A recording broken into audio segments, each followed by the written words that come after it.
Законот за амнестија само од портали го имам видено, така што го немам видено во целиот негов текст од собрание, она што е поминато усвоено. Сметам дека доста контраверзен и во примената ќе има некои проблеми, но сметам дека поголемиот дел од луѓето ќе мора да бидат тргнати од постапките. На вас ви одговарали за сите тројца клиенти, бидејќи се различни профили. Едниот е оперски пејач, другиот е пратеник, третиот е разузнавач. Читајќи го она што е обвинението и она што се нивни действија во овој момент, сметам дека во однос на тројцата што ги застапувам, тоа се Љупчо Димовски, Игор Дурловски и Мунир Пепич, овој закон треба и мора да се примени. Како ќе се примени во однос на Мунир Пепич, бидејќи тој е опфатен како службено лице внатре во собранието, бидејќи бил на службена должност. Дали веќе го убедивте судот и обвинителката Вилма Русковска, бидејќи тие оценуваат дека тој службено постапувал и дека по наредба бил пратен во собранието? Неговата наредба не се однесува за собранието. Неговата наредба се однесува за следење на протест. Со самото тоа што лицето кое што го следи, влегло во собранието, негова обврска е да влезе.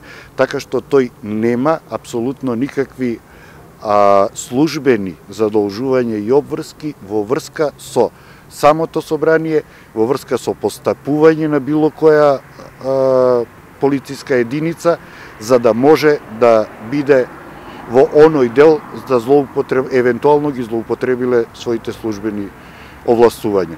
Иако и тој дел сметам дека ќе биде тежок за образложение и на обвинителството и на судот. Јас имаме, што само да душме на ова, само да го објасниме. Значи, тука од една страна вие зборите дека обвинителството не му држи тоа што го напишало за Пепич, ама сепак го има во обвинение така како што е. Сега, дали ќе нема пресуда, ќе нема завршни зборови, веројатно нема да се стигне за сите. Како обвинителството ќе си ги прави тие правни селекции со судот, кога нема да ги земе доказната постапка и сето оно што вие го докажувавте? Дали ќе си остане само на тоа во групите 4 напишано, или плюс ќе треба да ги земе во предвид судот и вашите сведочења, вашите сведоци, па евентуално да го тргне од одговорност и да му смени преквалификација да направи на некој ако се докажало спротивното во текот на постапката. Може ли да се земе спротивното што се докажало? Додека не заврши целосната постапка по законот за амнестија, односно да истиот се објави, да поминат роковите за поднесување на барања, оние лица кои што ќе се повикаат на законот за амнестија, и додека не заврши комплетната постапка со донесување на решенија и правосилност на тие решенија, јас сметам дека оваа постапка не може да продолжи. И истата би морала да сочека до завршувањето, затоа што во зависност од тоа како ќе одлучи, бидејќи тука ќе одлучува кривичен совет. За се што е надвор од главен претрес одлучува кривичниот совет. Кривичниот совет ќе мора да одлучи во однос на секое лице кое што ќе поднесе барање за амнестија поединечно и дури од како тие бидат правосилни, обвинителството со оние кои можеби нема да им се дозволи примена на тој закон, ќе може да прави сосема нов обвинителен акт, дали ќе прави преквалификација, како ќе оди и што ќе прави во однос на тој акт, но ќе мора да ги исфрли сите лица, а и сите докази од тие лица за кои што ќе биде применет законот за амнестија, тоа е словото на ЗКП.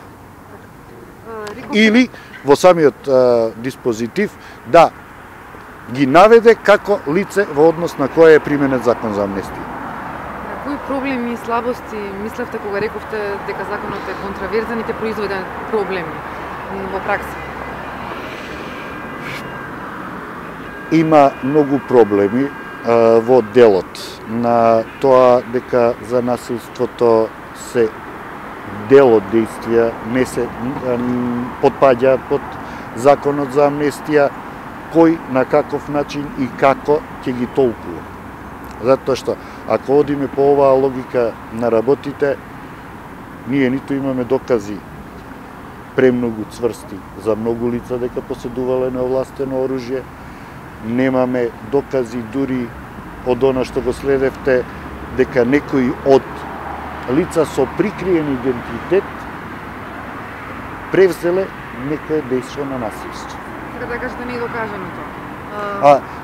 Сега, вака како што е конципиран, вика лица кои што биле со прикриен идентитет, без дали тие треба и да имаат паралелно и действие на насилство, а кај многумина го нема таквото.